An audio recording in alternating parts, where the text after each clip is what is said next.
Okay guys, paano ba ako mag-setup for vertical video dito sa DJI S3 Mini? Check natin. Kailangan mo nang tanggalin. Okay. To remove it. Okay. Kailangan mo itong tanggalin ito. Tanggalin itong mount na to. So, kailangan mo siyang hugutin. Hugot ng ganon. Kailangan mo siyang i-press pababa. Okay. So, hugot na natin yan. So, kailangan mo itong itaas.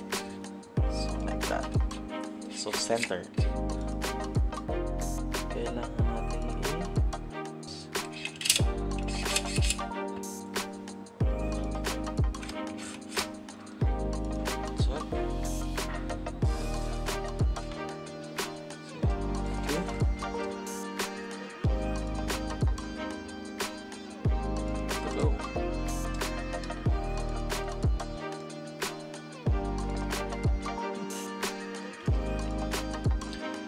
good to go.